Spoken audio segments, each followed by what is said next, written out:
Good morning, friends. There were foremen who felt sorry for us and who did their best to ease our situation, at least at the building site, but even they kept on reminding us that an ordinary laborer did several times as much work as we did, and in a shorter time. But they did see reason if they were told that a normal workman did not live on 10 half ounces of bread. Theoretically, actually, we often had less, and 1 3/4 pints of thin soup per day. That a normal laborer did not live under the mental stress we had to submit to, not having news of our families, who had either been sent to another camp or gassed right away. That a normal workman was not threatened by death continuously, daily and hourly. I even allowed myself to say once to a kindly foreman, "If you could learn from me how to do a brain operation in as short a time as I am learning this road work from you, I would have great respect for you," and he grinned. Apathy, the main system of the second phase, was a necessary mechanism of self-defense. Reality dimmed, and for all efforts and all emotions were centered on one task, preserving one's own life and that of the other fellow. It was typical to hear the prisoners, while they were being herded back to camp from their work sites in the evening, sigh with relief and say, "Well, another day is over." It can be readily understood that such a state of strain, coupled with a constant necessity of concentrating on the task of staying alive, forced the prisoner's inner life down to a primitive level. Several of my colleagues in camp who were trained in psychoanalysis often spoke of a regression in the camp inmate, a retreat to a more primitive form of mental life. His wishes and desires became obvious in his dreams. What did the prisoner dream about most frequently? Of bread, cake, cigarettes, and nice warm baths. The lack of having these simple desires satisfied led him to seek wish fulfillment in dreams. Whether these dreams did any good is another matter. The dreamer had to wake up from them to the reality of camp life and to the terrible contrast between that and his dream illusions. I shall never forget how I was roused one night by the groans of a fellow prisoner who threw himself about in his sleep, obviously having a horrible nightmare. Since I had always been especially sorry for people who suffered from fearful dreams or deliria, I wanted to wake up the poor man.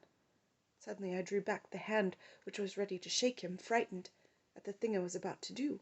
At that moment I became intensely conscious of the fact that no dream, no matter how horrible, could be as bad as the reality of the camp which surrounded us, and to which I was about to recall him. Because of the high degree of undernourishment which the prisoners suffered, it was natural that the desire for food was the major primitive instinct around which mental life centered.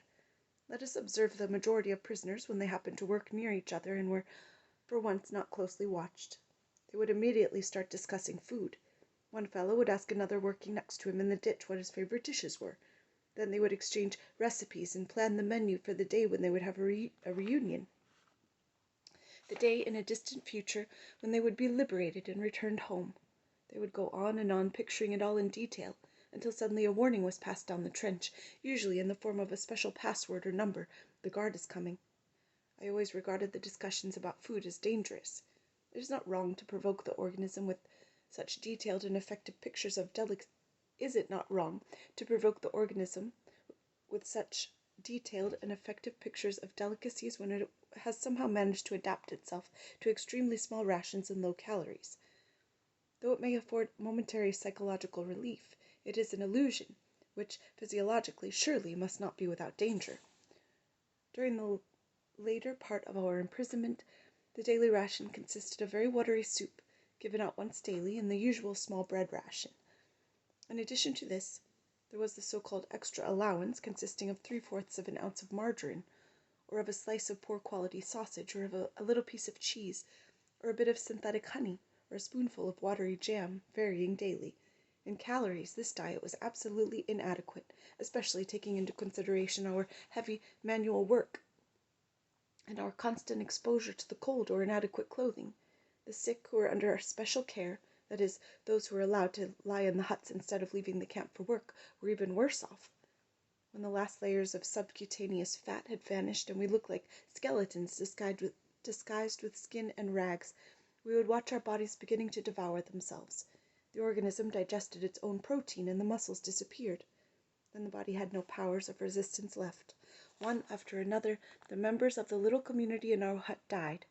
Each of us could calculate with fair accuracy those whose turn would be next, and when his own would come.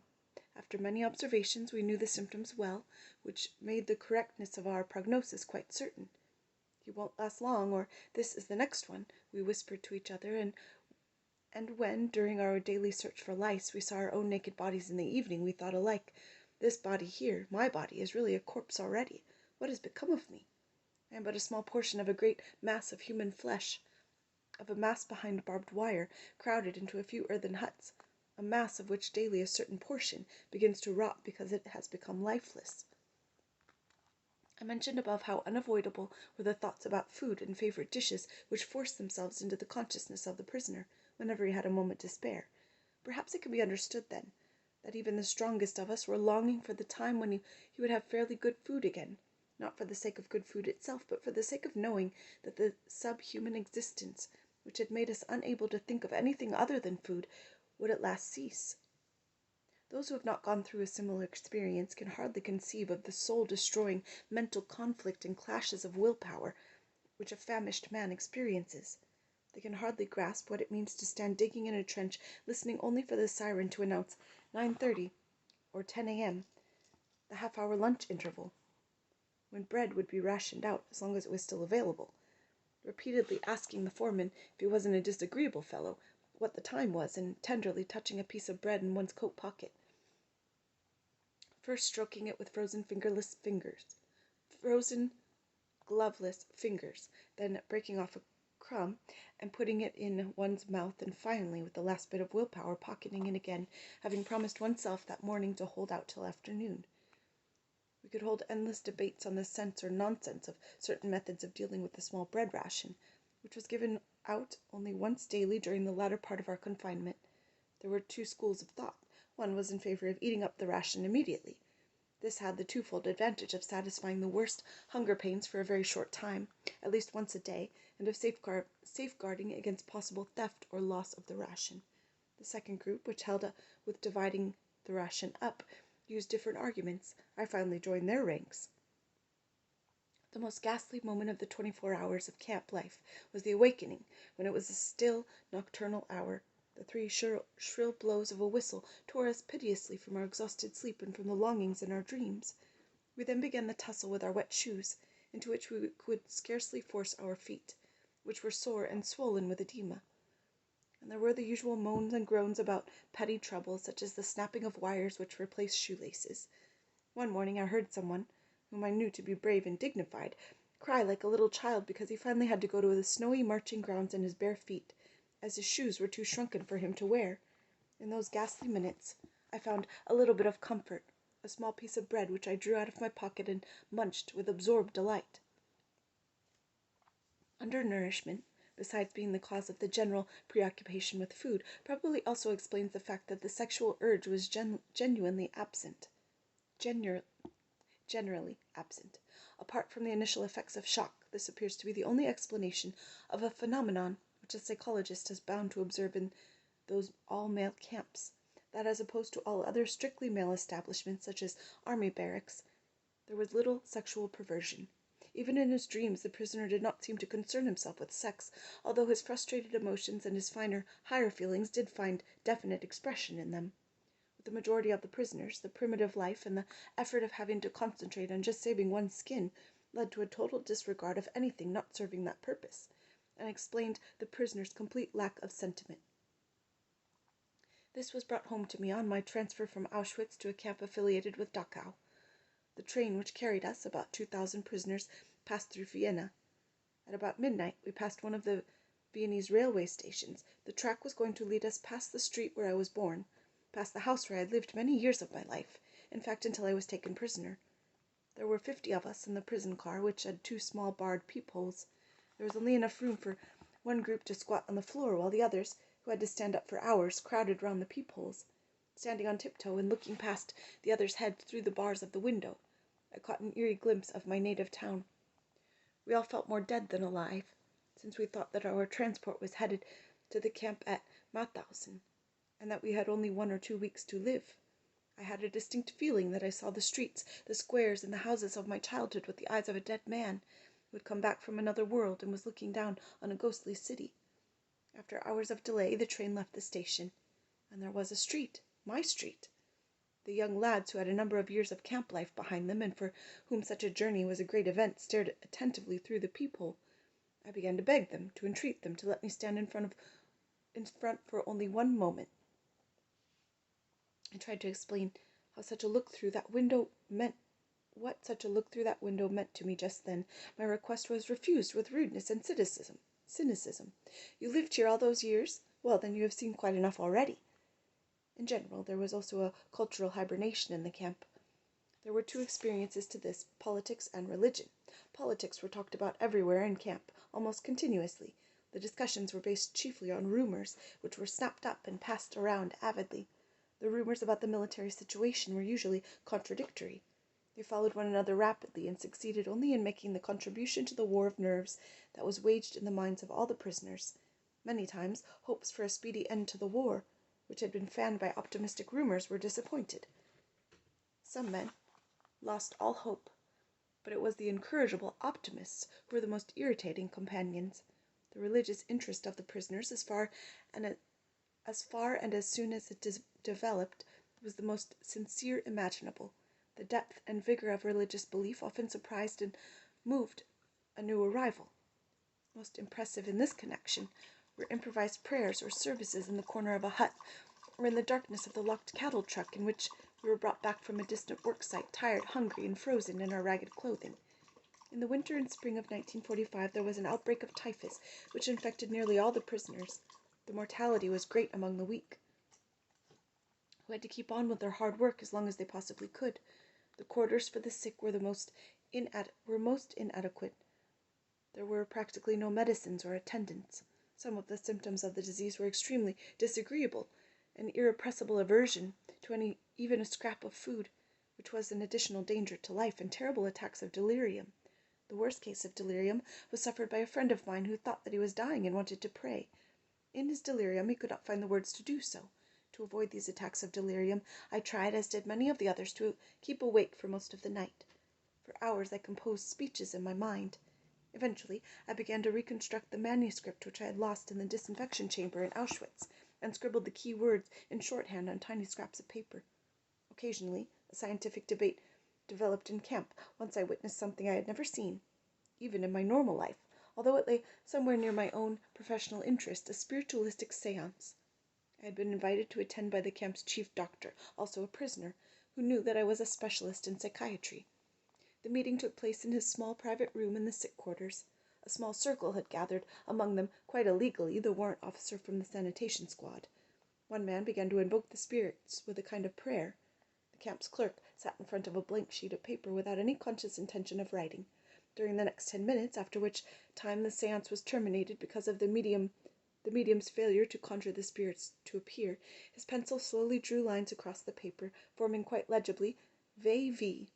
It was asserted that the clerk had never learned Latin, and that he had never before heard the words Ve Victis, woe to the vanquished.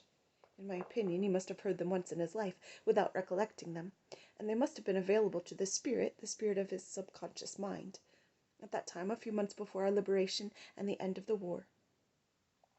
In spite of all the enforced physical and mental primitiveness of the life in a concentration camp, it was possible for spiritual life to deepen. Sensitive people who were used to a rich intellectual life may have suffered much pain. They were often of a delicate constitution, but the damage to their inner selves was less. They were able to retreat from their terrible surroundings to a life of inner riches and spiritual freedom.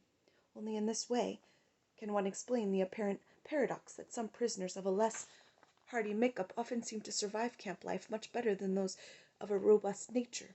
In order to make myself clear, I am forced to fall back on personal experience. Let me tell what happened on those early mornings when we had to march to our work site. There were shouted commands: detachment, forward march, left 2, 3, 4, left 2, 3, 4, left 2, 3, 4, left 2, 3, 4. First man about, left and left and left and left, caps off. Those words sound in my ears even now. At the order caps off, we passed the gate of the camp, and searchlights were trained upon us. Whoever did not march smartly got a kick, and worse off was the man who, because of the cold, had pulled his cap back over his ears before permission was given. We stumbled on in the darkness over big stones and through large puddles. Along the one road leading from the camp, the accompanying guards kept shouting at us and driving us with the butts of their rifles. Anyone with very sore feet supported himself on his neighbor's arm. Hardly a word was spoken. The icy wind did not encourage talk. Hiding his mouth behind his upturned collar, the man marching next to me whispered suddenly, "If our wives could see us now! I do hope they are better off in their camps and don't know what is happening to us." That brought thoughts of my own wife to mind, and as we stumbled on for miles, slipping on icy spots, supporting each other time and again, dragging one another up and onward, nothing was said, but we both knew each of us was thinking of his wife. Occasionally I looked at the sky, where the stars were fading and the pink light of the morning was beginning to spread behind a dark bank of clouds. But my mind clung to my wife's image, imagining it with an uncanny acuteness. I heard her answering me with her smile, her frank and encouraging look. Real or not, her look was then more luminous than the sun which was beginning to rise. A thought transfixed me. For the first time in my life I saw the truth, as it is set into song by so many poets, proclaimed as the final wisdom by so many thinkers, the truth that love is the ultimate and the highest goal to which man can aspire. Then I grasped the meaning of the greatest secret that human poetry and human thought and belief have to impart. The salvation of man is through love and in love. I understood how a man who has nothing left in his world still may know bliss, be it only for a brief moment, in the contemplation of his beloved. In a position of utter desolation, when man cannot express himself in positive action, when his only achievement may consist in enduring his sufferings in the right way, an honorable way, in such a position man can, through loving contemplation of the image he carries of his beloved, achieve fulfillment. For the first time in my life I was able to understand the meaning of the words, "The angels are lost in perpetual contemplation of an infinite glory." In front of me a man stumbled, and those following him fell on top of him. The guard rushed over and used his whip on them all. Thus my thoughts were interrupted for a few minutes, but soon my soul found its way back from the prisoner's existence to another world, and I resumed talk with my loved one. I asked her questions, and she answered. She questioned me in return, and I answered. Stop! We had arrived at our work site. Everybody rushed into the dark hut in the hope of getting a fairly decent tool. Each prisoner got a spade or a pickaxe. "Can't you hurry up, you pigs?" Soon we had resumed the previous day's positions in the ditch. The frozen ground cracked under the point of the pickaxes, and sparks flew. The men were silent, their brains numb. My mind still clung to the image of my wife. A thought crossed my mind. I didn't even know if she was still alive. I knew only one thing, which I have learned well by now. Love goes very far beyond the physical person of the beloved. It finds its deepest meaning in his spiritual being, his inner self. Whether or not he is actually present, whether or not he is still alive at all, ceases somehow to be of importance. I did not know whether my wife was alive, and I had no means of finding out. During all my prison life there was no outgoing or incoming mail, but at that moment it ceased to matter. There was no need for me to know. Nothing could touch the strength of my love, my thoughts, and the image of my beloved. Had I known then that my wife was dead, I think I would still have given myself undisturbed by that knowledge to the contemplation of her image, and that my mental conversation with her would have been just as vivid and just as satisfying. Set me like a seal upon thy heart. Love is as strong as death. Have a good day, friends.